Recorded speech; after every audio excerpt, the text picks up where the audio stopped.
Friends, welcome back to my channel Arpita লাইফস্টাইলে সবাইকে স্বাগত। আশা করি তোমরা সবাই ভালো আছো, সুস্থ আছো। আমিও ভালো আছি, সুস্থ আছি। তো সকালবেলা পান্তা ভাত দিয়ে আবার আজকে ব্লগটা স্টার্ট করলাম। কালকের অনেক ভাত ছিল, বড়া ভেজে পান্তা ভাত এই জন্য নিয়ে চলে এসেছি। কাঁচা লঙ্কা, পেঁয়াজ, নুন, এই যে নুন, আর এই যে বড়া, আর এই যে বাবান খাচ্ছে। সকালবেলা আলু চচ্চড়ি রুটি করে দিয়েছি, ওরা খাবে। আর দুপুরে কী রান্না হচ্ছে জানি না। আমি পান্তা ভাতটা খেয়ে নেবো, তাহলে আর রাতেরবেলা কিছু দুপুরবেলা কিছু খেতে লাগবে না।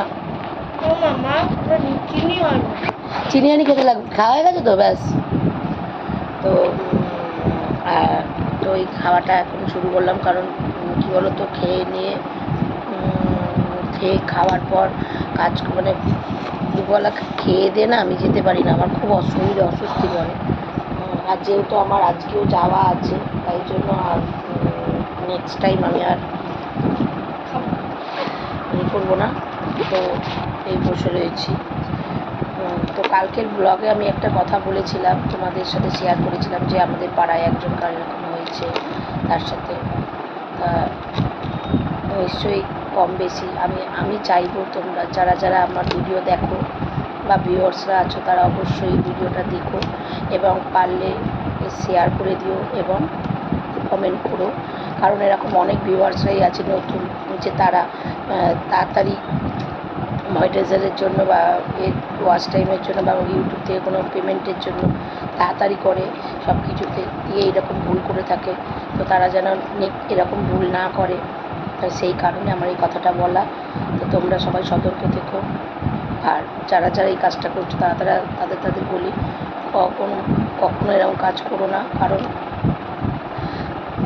অসৎভাবে কেউ বড় হতে পারে না, ক্ষণিকের জন্য হয়, কিন্তু পরে আবার তাকে তার থেকে বেশি খেসারত দিতে হয়, যেটা আমিও দেখেছি আশেপাশে।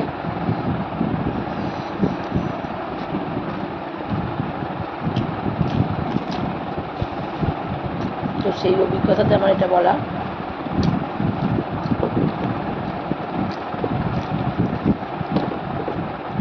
সৎভাবে 10 টাকা ইনকাম করলেও সেটা থাকে, কিন্তু অসৎভাবে যদি 10 লাখ টাকাও ইনকাম করো তাও সেটা থাকবে না। তো চলো, হাতে থাকো, দেখতে থাকো। খেয়ে নিয়ে আবার কাজ শুরু করবো। চলো, টাটা। ঘরের অবস্থা কি, আমি এখনো ঘরদোর মুছতে পারি। খুব খারাপ লাগছে, খুবই খারাপ লাগছে গরমেতে। তার মাথাটা ঘুরছে। বাবানকে 1টার সময় বাবান পড়ছিল, আমি শুয়েছিলাম। তারপর গিয়ে কাচাকুচি করে বাসন মাজলাম, মেললাম। এখনও ঘর পোছা বাকি, বসে রয়েছি। ফোন এসেছিলো, কথা বললাম।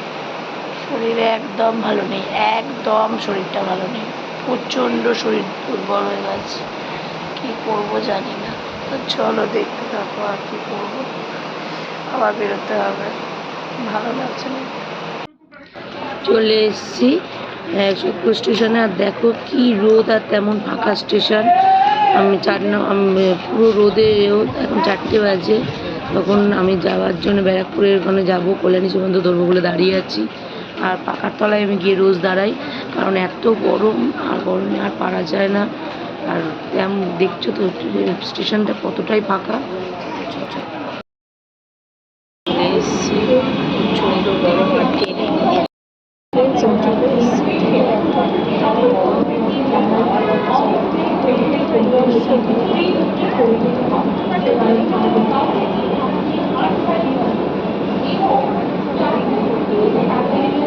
পারছি না।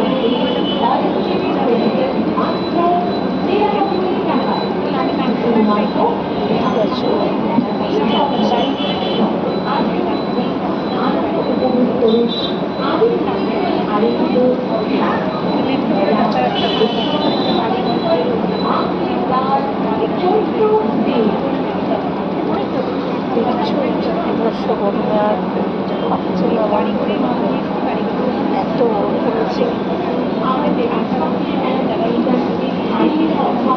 পারছি না গরমের আজকে দিনটা ভালো গেলে কেন পাচ্ছি, খুব গরম পড়েছে। আজকে এই ড্রেসটা পড়েছি, অবশ্যই তোমরা কমেন্ট করো যে গরমের লুকটা কেমন লাগছে।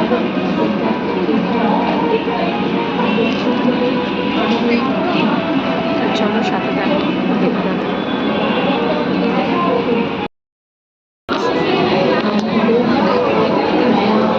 হচ্ছে আজকে 3-4টে প্রোডাক্ট সেল হয়েছে। আর হচ্ছে কি যে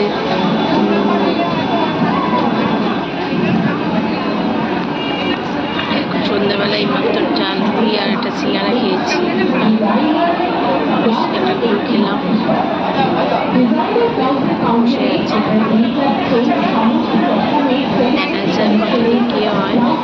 আর এই গরমে সবাই কেমন আছো অবশ্যই কমেন্টের মাধ্যমে জানিও। আমার অবস্থা খুবই খারাপ। কাল ঘুমটা গেলে আমি তুই হয়, কারণ ভাবতে পারিনি এতটা গরম পড়বার, এতটা কষ্ট। তো চলো তোমরা দেখতে থাকো, দেখতে থাকো। আমি ওইখানে আপডেট শেয়ার করছি, আর এখানে এতটা সাউন্ড হচ্ছে যে শুনতে পাবে না।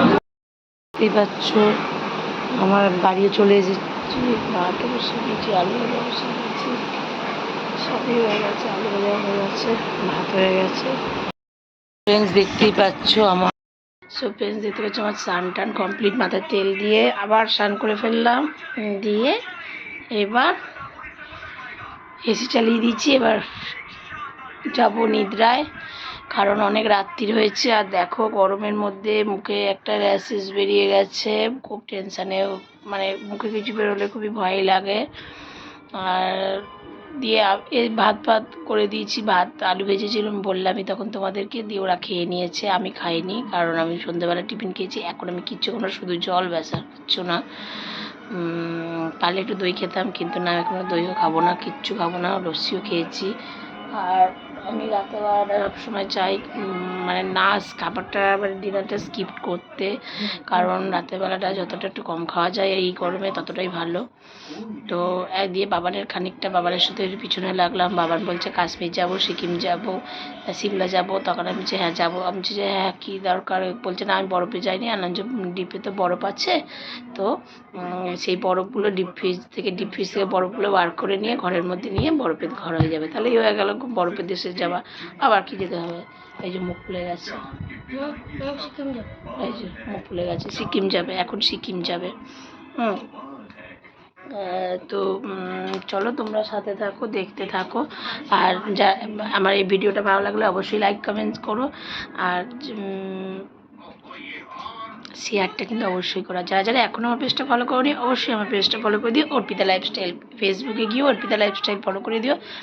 আর দেখো কখন লিপস্টিক লাগিয়েছি, এত কিছু খাওয়ার পরও তাকে লিপস্টিক ওঠেনি।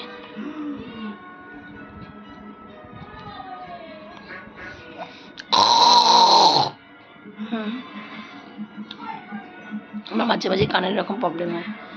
তো চলো আর বেশিটা বাড়ালাম না। বাবা কানের বার দে না, কানে বার দে, কানে বার দে, কিচ্ছু হবে না। তো এবার আর বেশিটা বাড়ালাম না, আজকের মতন এইটুকুনি। আসার সময় ট্রেন পুরো ফাঁকা থাকে, যাওয়ার সময় ট্রেনে কতটা ভিড় থাকে তাই ভাবি। তো যেহেতু আমি লেডিসই আসি, আর কাঁধে কাঁধে পয়লা বৈশাখে শপিং কমপ্লিট। অবশ্যই কমেন্টের মাধ্যমে জানিও। আমার কিচ্ছু এখনও, বাচ্চাদের কিচ্ছু হয়নি, কবে যাব তাও জানি না। আমার ঘর দেখো টেনে টেনে চুল তুলে দিলাম। আরে ওই তো ওখানে পিঙ্ক কালারেরটা আছে, পিঙ্ক কালারটাই দে। তো পিঙ্ক কালার, ওই দেখ ওই দেখ ওই দেখ ওই দেখ ওই দেখ। তো আর সবাই ভালো থেকো, সুস্থ থেকো, সাবধানে থেকো, বাড়ির সবাইকে। আর আমি একটা শুনলাম বাইরের একটা খুব একটা খারাপ রোগ নাকি আবার আসছে, সবাই সেটা নিয়ে সচেতন থেকো, বিশেষ করে বাড়ির বাচ্চাদের, বড় বয়স্কদের।